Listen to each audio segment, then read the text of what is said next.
Okay, hello everyone. It is Wednesday, September 3rd, and it is apparently the beginning of a new cycle. The feds are supposed to lower interest rates.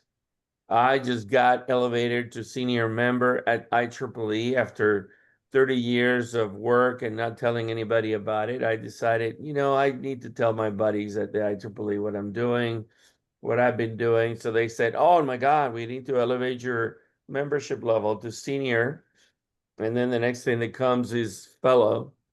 So we'll see. But exciting things happening, and we have a great guest today. Now, John Butler is driving. We're trying a new thing today. He's trying his car as a studio while he's driving with the wife.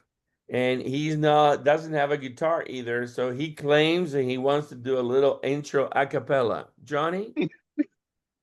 Hey, fighting tigers, fight all the way. Play fighting tigers, win the game today. You've got to know how you're doing fine. Hang on to the ball as you hit the wall and smash right through the line. You gotta go for a touchdown, run up the score. Make Mike the Tiger stand right up and roar. So give it all of your might as you fight tonight and keep the goal in view. We beat the hell out of Princeton. Victory for LSU. Woo! Oh, wait a Well, minute. I You were hope at, I you were at hope the University of Texas, weren't you? Let's do the Eyes of Texas next. The eyes of To Texas Texas are are upon. upon you all your live long days. The eyes of Texas are upon you. You cannot get away. Do not think you can escape them from night till early in the morn. The eyes of Texas are upon you till Gabriel blows his horn. all right. I All graduated right. with a finance degree from the University of Texas in 1990. Well, I was there. If you had my clients, I don't know why you're not rich and wealthy and a billionaire. That's true. Why am I on here? You Talking about obviously didn't come. digital accessibility. You obviously didn't come with Cosmesky over at IC Square when we had the ATI, Austin Technology. But George Gow did a good job. George Gow did a good job, and Bob May did a good job, and Kosmeska did a good job, and John Butler is a finance professor over there. You need to go meet him. Yep, I do. He's my namesake. That's right. Oh, So, there we go. Okay. well, I'm sorry about Ohio State, but we get him. We'll get him. We'll get him. We get him. Yeah, we had Don't that worry. first. We had the first 10 minutes. We'll get him. That's right. Well, so Johnny, thank you for that. Appreciate it. And let me let you all know about Hiram Kuykendall. Kuykendall. We Kuykendall. We pretend like there's an R in it. Had I did better in John's class, I could afford that R, but I'm gonna have to stick with the Y for now. Okay. So he's the CTO at Microassist, and he's going to be with us for a little while. And Microassist, it's an interesting company that has been driving all kinds of teaching and instructional design and application development and database administration and system engineering, all about digital accessibility.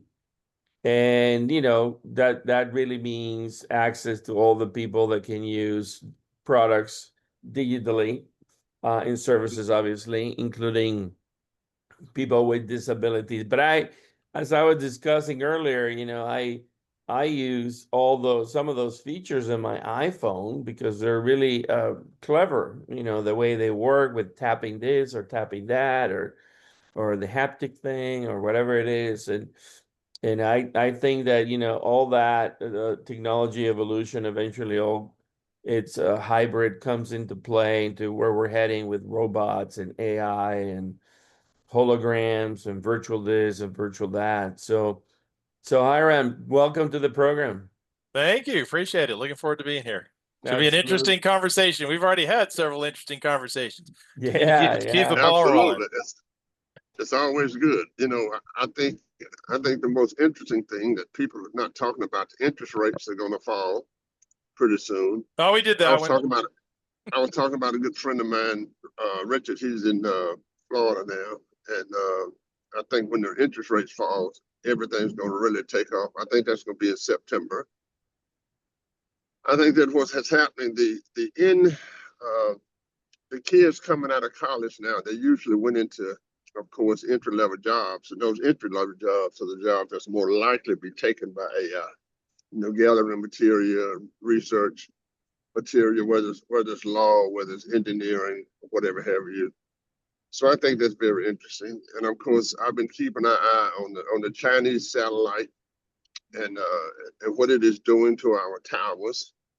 But more importantly, look, in your case, I mean, I had a sister who had an ice patch and fell down, and her iPhone called all of her kids and told her she had fallen. How about that?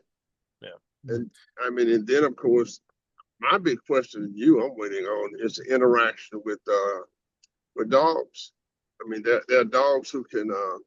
Bill Cunningham, a good friend of mine. Bill, he was probably your president and probably signed your diploma, or maybe he was your dean at that time. But he has a 501c where, if the dog senses that you're going to fall out, the dog would lay you down, go to the ice box and get the medication you need to take care of you.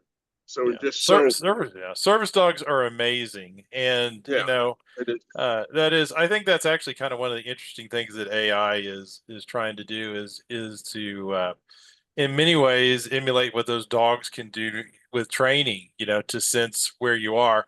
Probably one of the most interesting areas of accessibility that doesn't get quite the press is cognitive. And you coming from a university, if you were to go over to your Office of Disability Services and you would say, what is the number one accessibility thing that you're dealing with? They're probably not going to say accommodating students who are blind or low vision. It's going to be dyslexia and ADHD, and it's going to be anxiety. Anxiety is not necessarily covered by the ADA, but if it's limiting your life abilities, then it can be covered.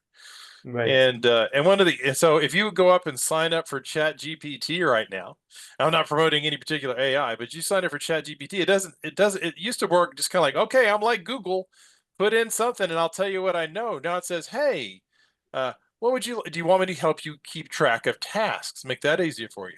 It actually comes up and says, hey, would you just like to have a conversation with me and me listen to what you're going through? It's interesting how that and that's the weakest area of digital of accessibility is cognitive. When the web content accessibility guidelines came out in 2008, really we had for cognitive was like, hey, don't flash things, because if you have epilepsies, that could cause a seizure, and use simple language. And there was a few other things, but it was very sparse. And then fast forward through COVID, and suddenly we're getting a lot now on cognitive accessibility. The digital part is still catching up, kind of codifying it, but it's definitely more at play. Right. Yeah, I had a conversation just yesterday with a dear friend of mine from Baton Rouge, who's also an LSU Tiger, and she's a psychiatrist, and she told me that the anxiety among the kids is just off the scale now. It's really difficult.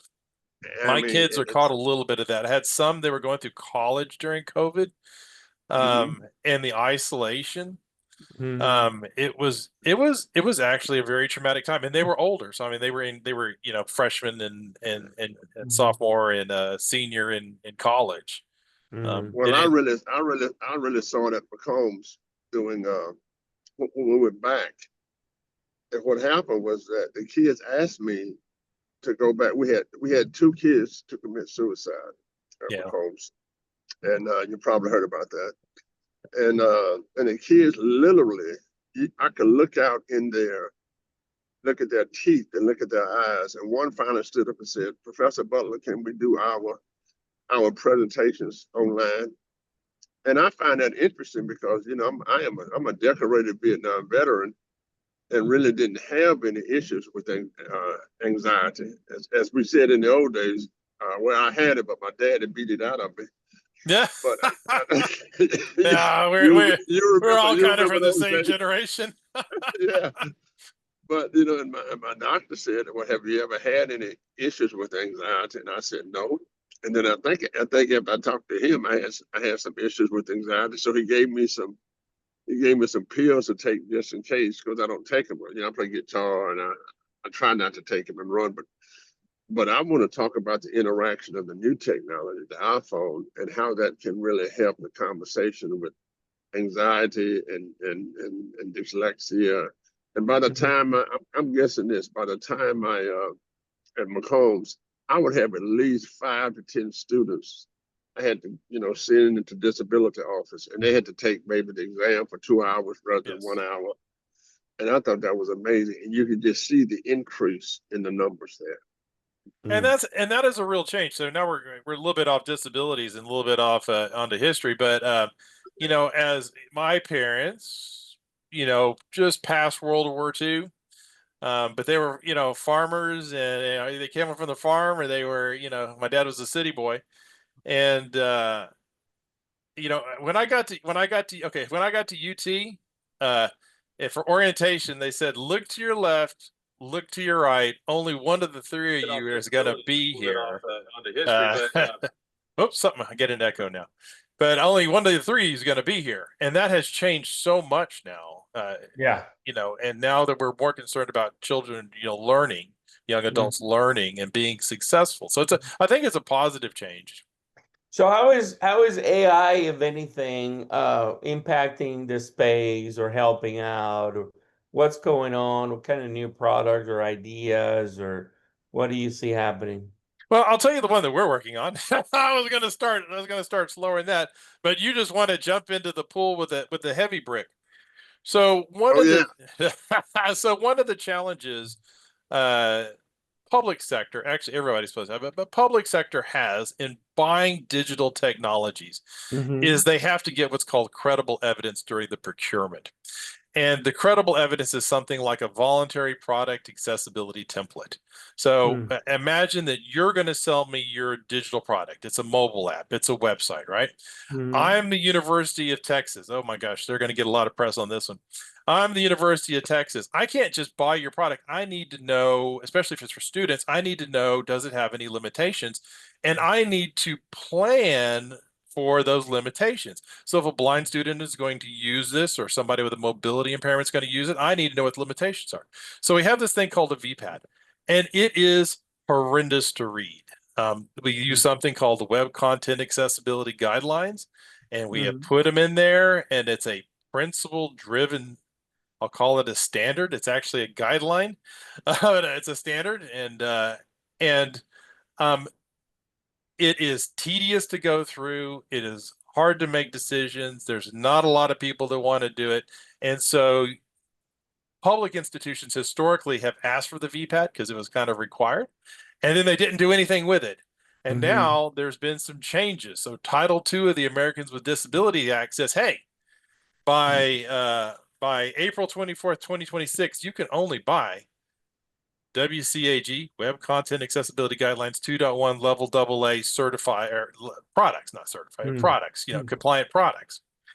And so all these VPATs are coming in, and they're difficult to read. So we don't have enough people to do it. It takes an expertise to do it. You know, and so what we're doing is we're using AI, and we're training it to read what should be structured documents. I would contend that they're not, because people do all kinds of weird things with it. So let's say largely structured data, but they're using largely structured data, but it's principle driven. And now we're having to take that and apply it against things like Title II, which has exceptions and duties and what has to happen after that. And so here we have an area, we don't have enough people to do it. It's a real grind to do it. And we don't get that standardization out of it. So we are creating a product that will read it and not give you just a pass fail, because that's not what it's about. It interprets it for you. It writes it in English. It then goes through the things that didn't pass. It tells you about each one of them, and then it does a sample corrective action plan. So John may be familiar with this. If you have a gap, you want to plan for it, because once a student hits the University of Texas classroom, we can't go, oh, he is blind. We better think about textbooks. Class has started day one. 2 weeks in, you don't have a plan, they're going to drop out. That's not going to be a success for anybody. So what we're doing is we're using AI to interpret those and give something to people where they can have meaning conversations with a vendor, meaning conversations with the requester, the person that wants the software. And it's in an area we're not going to replace anybody. The universities don't have enough people to do this. So I mean, I think that particular gap is going to be okay. Sure. Now go back over the point when you say you're not going to replace anybody. Are you So saying that? so in most universities, the purchaser will. And this thing is, everybody has a different system. If I went to 10 different universities, they would have 10 different ways that they handle this. So what happens is the purchaser is definitely going to get the AC. It's called an ACR, is an accessibility conformance report. It's just a completed VPAT. See, we get to charge more money if we make things sound more complicated. So an ACR is just a completed VPAT. So the purchaser gets the ACR, and purchasers, the ones I talk to, don't like reading them. It's part of the procurement process. Their job is to get it. Their job is to make sure it matches the product they're going to buy. But they need to send it to somebody for an analysis. And same way with security documentation. So they've either created a group to look at it in-house, or they have an accessibility coordinator that's going to look at as many of these things as they can, or they're gonna have somebody look at it. And it's just a never-ending wave of these things coming in. And so kind of when go ahead. I like that about your business model, because what happens as a professor, if I have say I need a new logic analysis, right? Another statistical package. I would call all of my colleagues, doesn't matter, you're doing analysis. And then the university would purchase the entire package and then provide it to the faculty and the students for free. Is that your business model? And then part of that, part of that process, when you said, hey, I want this, and if it ever touched, well, actually, it doesn't matter whether it goes through purchasing or not. Let's say that part of what we do is we write accessibility conformance reports or complete VPATs for companies. We have had a very brisk business from universities coming in saying, we have created this package. We're giving it away for free to other universities, but other universities can't use this package until they have a VPAT completed, because that's what's required under, not under Title II, but that's what's required under their policies and procedures. So what the VPAT is for is, and I'm not trying to hammer this one, but the VPAT is to facilitate a conversation and then find out what are those gaps and plan for it before a student walks through the door and has to use it on their first day. Right, because see, I see what the biggest change that has happened in universities is, because at first we had the university bought all of the software, bought all of the computers indeed, right? Let me take it back. So when I went to college, of course, there was no computers, but we had a typewriter room, right? We had a typewriter room. And then when you get to UT, all of the software, and so the universities would buy them as a package, right? Yep. They would buy them as a licensing, right? So anything that the students need, anything, they can log on and license the package. Now, the other way, of course, is for the individual students to buy what you have. And my question is your business model more on the individual students or the institutional support for purchasing it? It has to be the institution, because the institution is the one that has the mandate. And there's a lot of things like that is not being evaluated. So having worked with, we'll just stick with universities. That's kind of a fun one. Everybody should have a friend in higher education. They are the canaries in the coal mine. Anything that's going on in accessibility, you will hear about it from your higher ed friends before anybody else. So I'm going to write your name down to send you all my accessibility stuff. but right now, at a lot of universities, they've made this distinction. If it's under $10,000, the first I said we can't handle all these VPATs coming in. If it's under $10,000, we're not even going to evaluate it. A college, school, or department can buy directly. All they do is they just call the purchaser that handles the under 10K stuff, and they say, "I want to buy this," and they say, "Great," and they just buy it. They don't even look at accessibility. And you and I know that a $10,000 package will serve a lot of students. That's a lot of the. So here we have over $10,000. There's a lot of people watching. You buy a $10 million HR system. Yeah, accessibility is going to be considered because you have a committee, and the committee went through the policies, the procedures. But how about that classroom technology you bought for all your undergrad students, and it only cost $5,000, never got evaluated? And that's where we've got our gap. So that's what we're trying to do, is we're trying to create a solution that makes it easy. If the system is too hard, people will go around it. Work is like water going downhill. If it hits an obstacle, it'll simply go around it. And that's what we're trying to do, is to take your policies, or take your policies, your previous employment places policies. I understand you retired. Congratulations. Yep. And make that easier and more consistent and faster. And one of the things that I want to do, yes, I'm emeritus, which means I get everything but pay.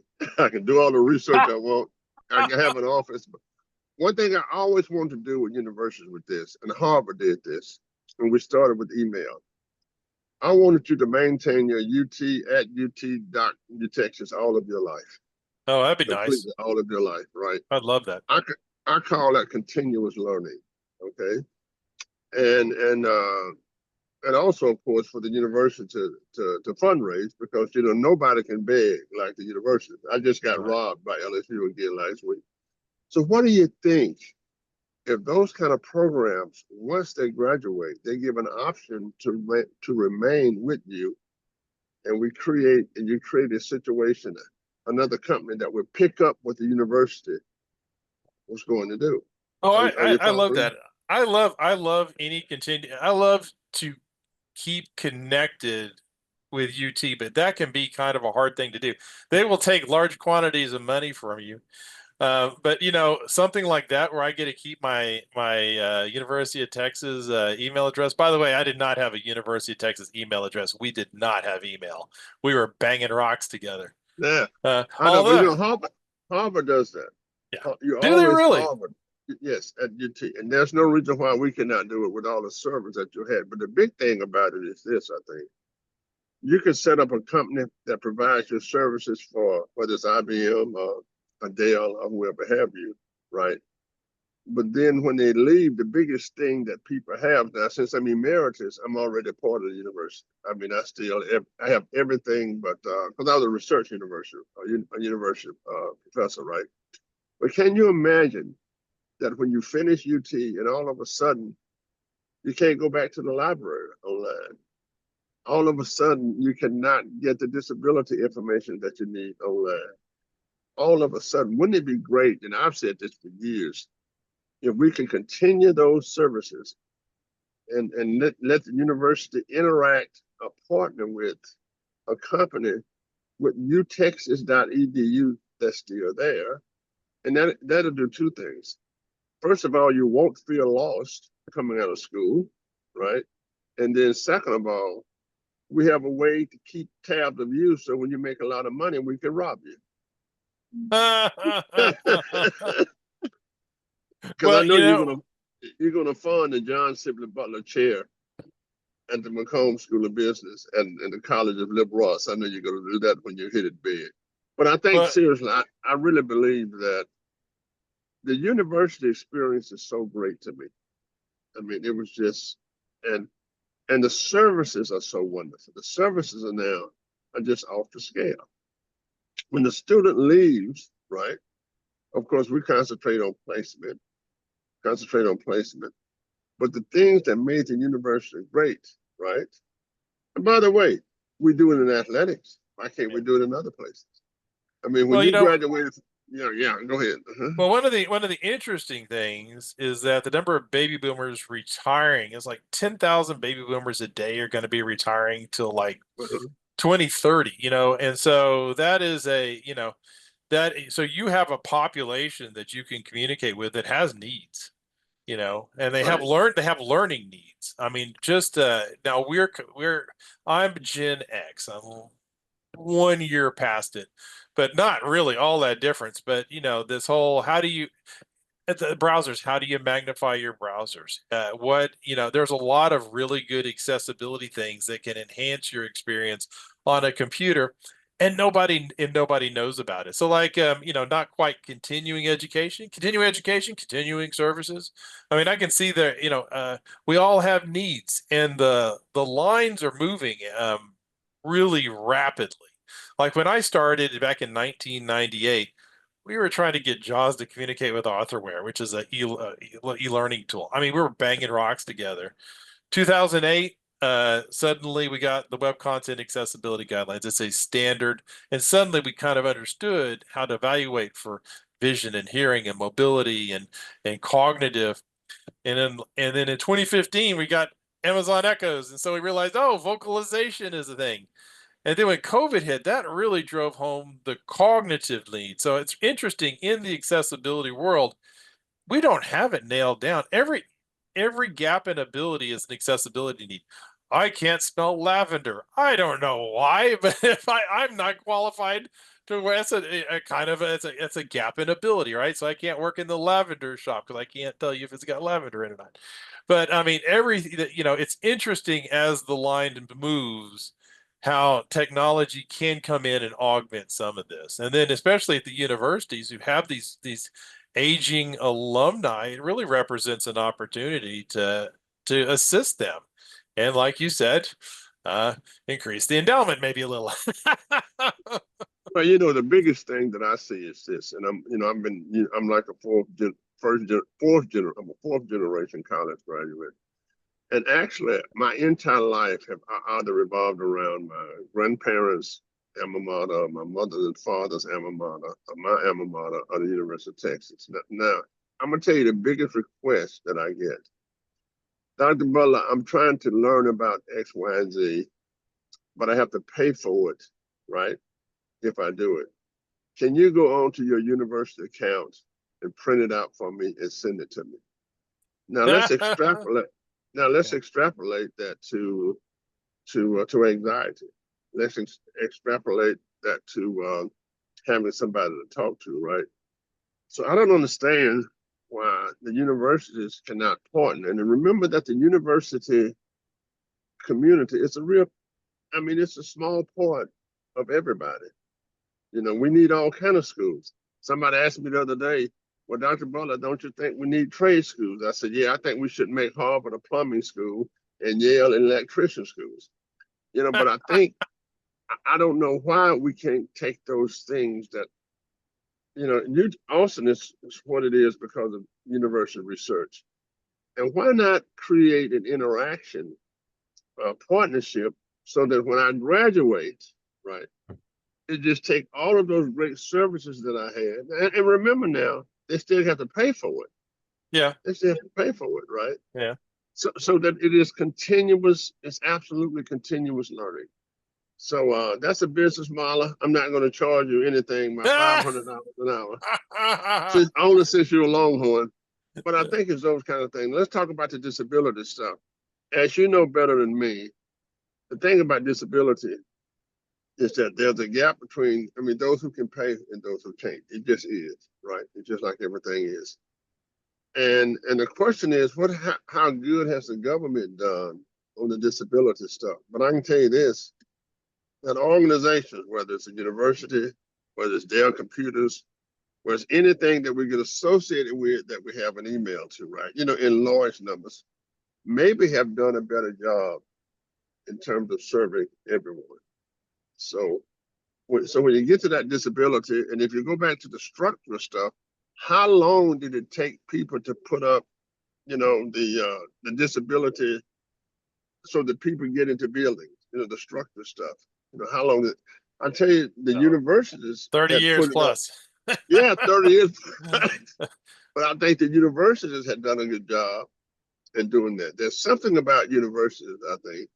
I don't know if the youth that's continuously going in, and that's the good side. Of course, the other side, of course, is all the protests and all that kind of stuff that we got to have too in society. Well, the university. So it all kind of starts in K-12. So K-12 is the first canary in the coal mine, and K-12 is doing a good job on teaching students to advocate for themselves. What do you need in order to be successful? And that is, and certainly in Texas, uh, the way the legislatures come in and they've given TEA requirements, and you have to have accessible books, and you have to, I mean, so things are pushing down to K-12. And so in higher education, I believe that when I went to the university, I never asked the university for anything. And my daughters, No, though, when they showed up, they're like, we need these things to be successful. So I think you get pushed a little more. There's a big emphasis. We want students to graduate. We don't want students left behind in K-12, and we don't want them left behind in higher ed. And so, like I told you that story when I got to UT is, hey, look left, look right. Only one of the three of you is not going to be there. When I took my daughter to her orientation, they said, you will be successful. We will get you what you need. You will graduate. I mean, that's right. that was their pledge. And it's a different philosophy. It is a different group. My dad would not have been in favor of any of this. Well, the So, reason so, is, I'm gonna tell so I you have a, when I went to LSU, it was a state university, right? Yeah. And they let in 20,000 students, and then they flunked out 10,000 students. Yeah. And like you said when you came on, but right now, I think there are two things that's happening. At state schools, I paid $104 a semester to go to LSU. And by the Yeah. way, you paid $4 a semester hour when you got. Oh yeah, yeah, yeah. It was And the other wonderful. and the other thing is that look, the kids now, everything is done online. So Yes. when you're at UT, you walk around campus, everybody, all the men and women are holding hands, right? They're sitting out on the, out on the yards, whistling at women as they go by. Just walk by campus now. Everybody's on their cell phone looking down. Yeah, they are. Well, There's no. when you talked about the online, that brought up a lot of accessibility issues, like what we call audio description. So Yeah, imagine that you're blind and you're taking a class online, and the professor says, as you can see on the board, I can't see that. I can't see the equations you're writing. Like I'm not gonna get any value out of that video or any value out of that live stream, that Zoom meeting, because you're not completing the information that I need. And so when COVID hit, that was like dropping a bomb in the, in the universities, because universities can't go a semester with no students. The that's universities right. had to adapt immediately, and they had to come up with solutions immediately. And we didn't have really good audio captioning, like just simple, what you're saying, have it come out as text on the bottom of your screen, dynamically. We really didn't have that. Now AI has kind of stuck its finger in here. And so things Oh yeah. like automatic, live captioning is substantially better. I got a friend, a guy I work with, Jack McElhaney. He's old school Boston, right?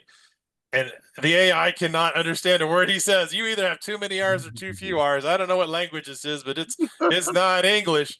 But AI has improved that to a certain degree in Absolutely. structures. My daughter just graduated with her PhD from the University of South Carolina, and is now teaching at the University of I'm going to get it wrong. I'm going to say Wisconsin. I hope that's right. She's going to call me later and yell at me. And Well, tell her do a lot of research. Don't worry about teaching. Write uh, some articles and do a lot of research. she's good on It's that. Yeah, all about yeah, good. Well, she's let's good. extrapolate this, if you will, to the Yeah, workplace. Yeah, let's do it. Okay, and what I see. So I'm in my year, in the second year of emeritus, still doing placement. And let's look at what all of AI is doing to the workplace. It was obvious to me, okay, the entry level stuff is being taken care of. But on the other hand, there's more opportunity in entrepreneurship that I have seen Oh, in years. absolutely. Oh, absolutely. It's on fire. And let me tell you, they are creating companies, $1 trillion companies with no employees. Yeah. Right. So I think this is the time, and the University of New Orleans had always had a disability incubator historically. I don't know if it's still there, but I spoke there when sometimes back. And I think that we always say that the market can level the playing field. That's my deals to my undergraduate students. I walk in and I said, okay, you want to make 200,000 a year or 200,000 a minute, okay? Yeah. And I think that with the disability students, and I think that this is the first time with the entrepreneurship stuff, because remember, as they asked Gates, they said, you know, what happened if something? No, it was Eli, the Tesla man. What would Elon happen Musk. if they take all of your money right now? He said, just give me a computer and a good connection, and I'll be a millionaire in 2 years. Yeah. Yeah. Yeah. So comment on that about the changing structure and networking and the digital entrepreneurship. Well, let me give you some just terminology, right? So, you know, if I have a vision disability, I use a thing called a screen reader to actually read what it is I'm perceiving. So if it's a website or if it's a word processor, that's called assistive technologies. And right now, assistive technologies for somebody who's blind or low vision is separate. It's another package that you have to use. But what's happening is I think these things are becoming integrated into everyday technology. Like it used to be videos were not captioned. So if you were deaf, the videos were useless to you. And then what happened? YouTube started auto captioning. Maybe not great, but we had some in there, right? And then we kind of found out that hey, you know, when you're in a bar, if you turned on closed captioning, everybody can now understand what's going on.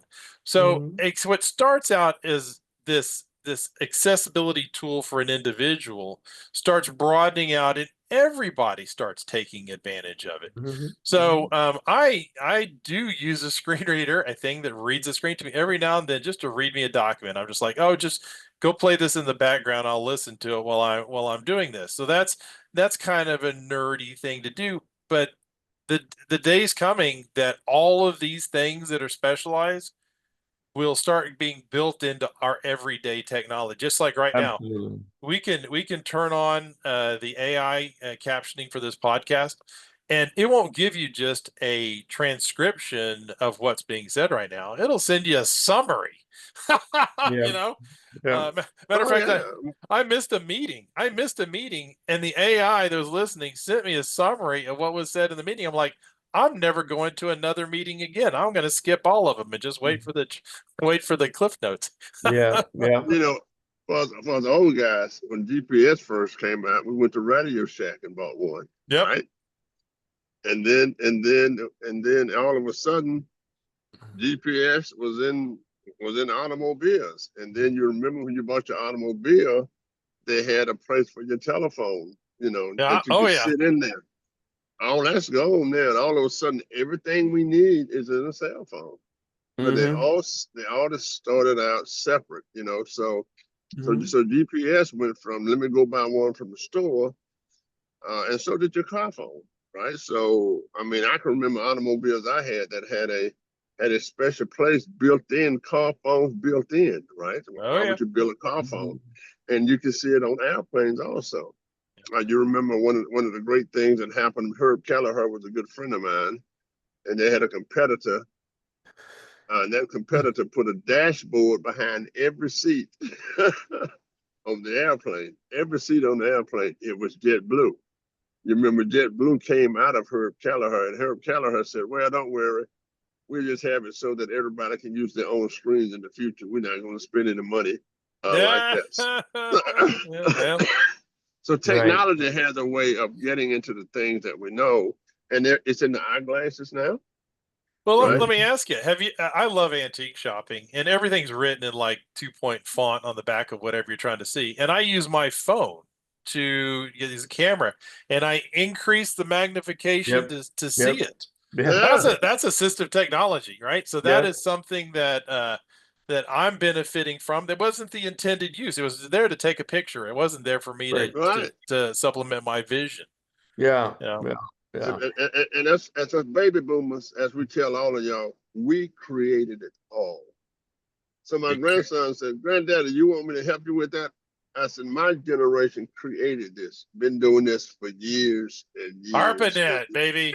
The internet was there for, way before any. I remember so I was using dial-up on computers, dialing into bulletin boards back in the day, and then there was a link and we could go into it and we'd be on the internet. We could go to a library and use Telnet to see to look So up you books. want a dumb you want a five you want a 512 dumb computer. That's what you were, Oh yeah. and Oh yeah. you hook it on to the not they call it the cloud now, but really Oh we dial into a server.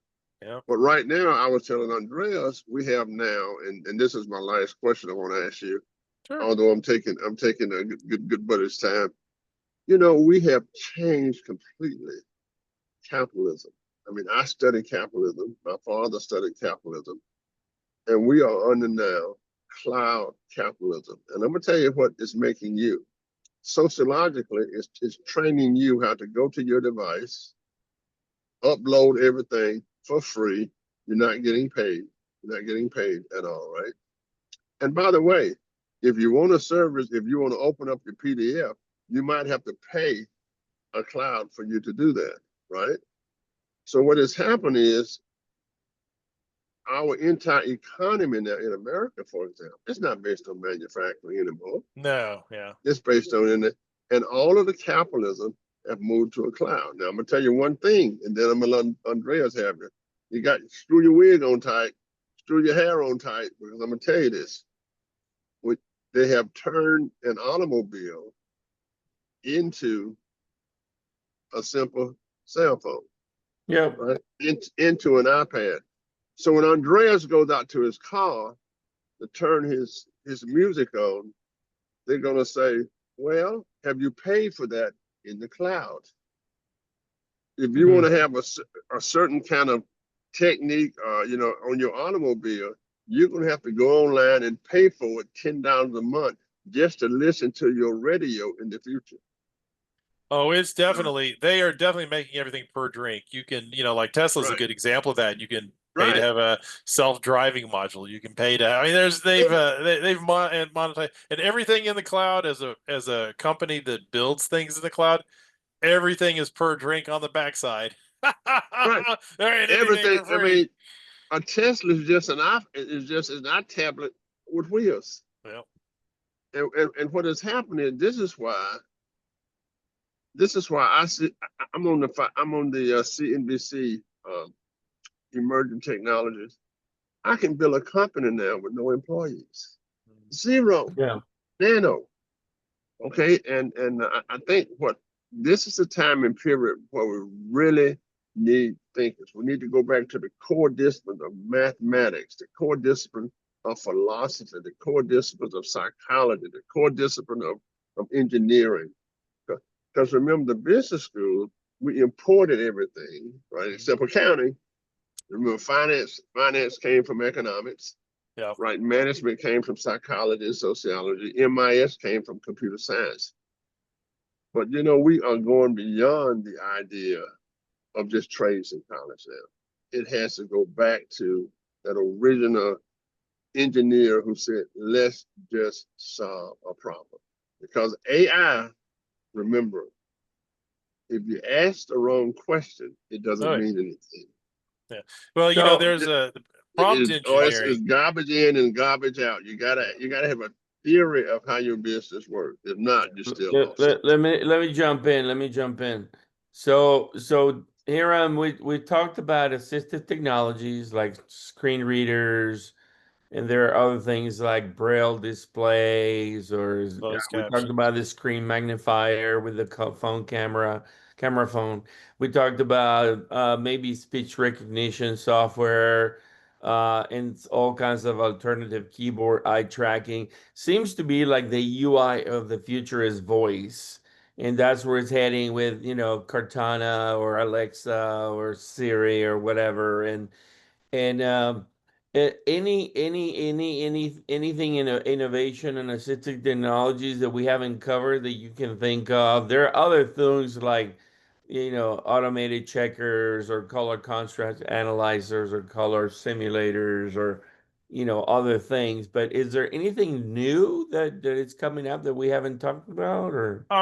There's a ton of stuff on the personal wearable devices.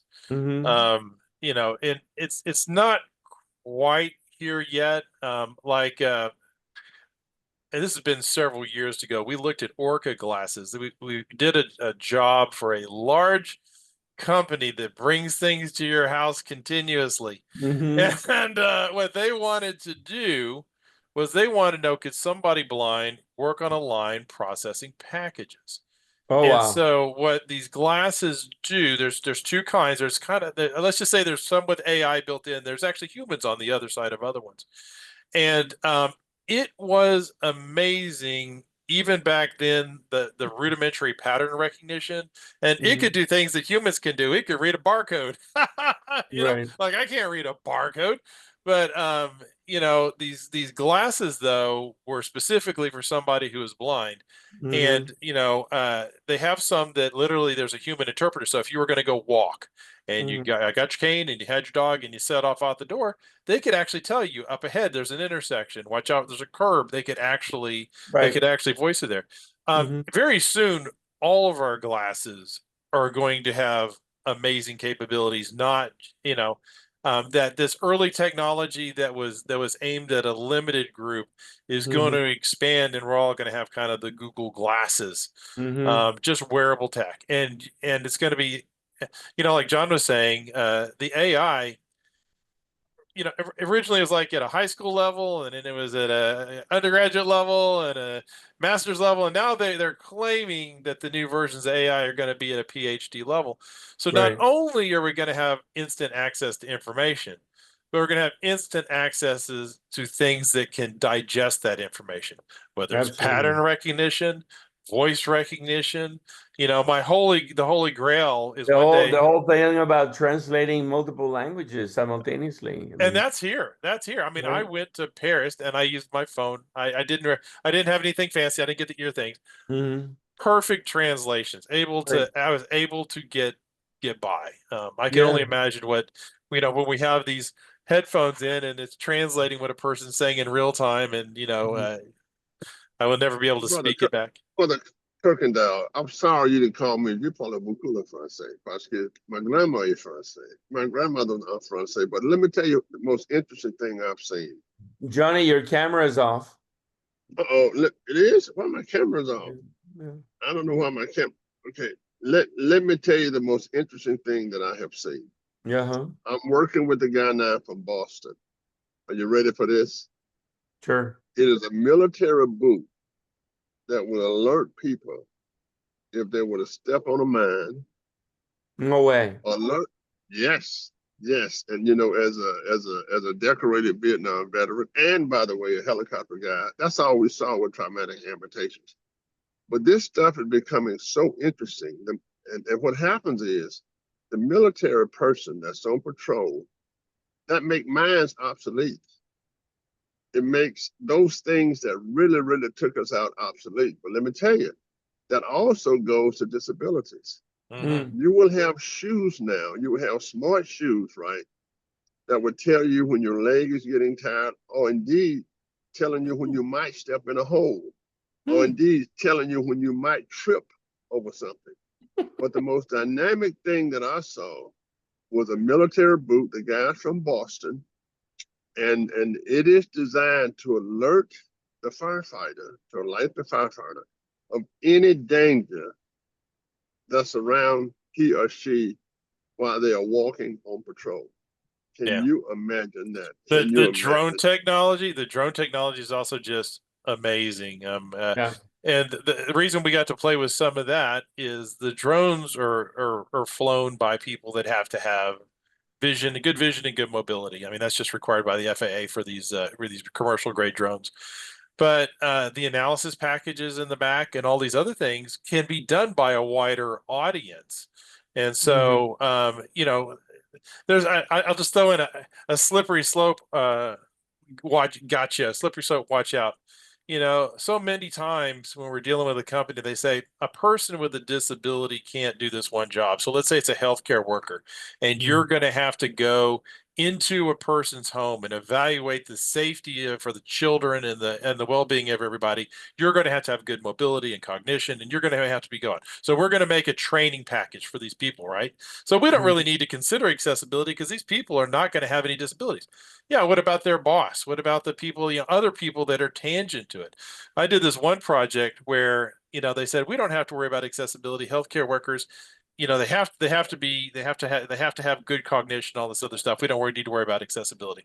And so we made it accessible anyway. We built the package, we put out there, and the executive director of the organization saw that this is amazing. We need to release this to everybody. And so what happened? The audience changed immediately. So we were fine because we thought about it. So you got to watch out for the slippery, and so like in the military, good things come from there. Like I Oh, saw yeah. a woman put Everything on. comes from there. It does, really, doesn't it? So I saw one put on she had no mobility, waist down, and she was able to put on essentially a suit, and that had gears and motors and lifts, and she was able to stand and she's able to walk. Now Right. it's very prototypey sort of stuff, Mhm. but um, Oh, it's gonna get there. It's gonna get assistive there. technology is going to get there. AI is going to help with those suits and make them more agile and make Yeah. them, more stable. And people that have burns, and they no longer have sensation in their hands. Right. Right. I can see the day that we will have some kind of very unobtrusive thing that you put over your hand. So if you grab a hot mug with your non-synthetic hand, you don't damage yourself. It's gonna be it is an amazing world already. It's Yeah. just And this is changing every second. what I like. Let's look at some traditional. I think that AI has made disability and medical doctors obsolete. I mean, anybody can be a medical doctor now, I think, because of the interest of AI and what's read for them.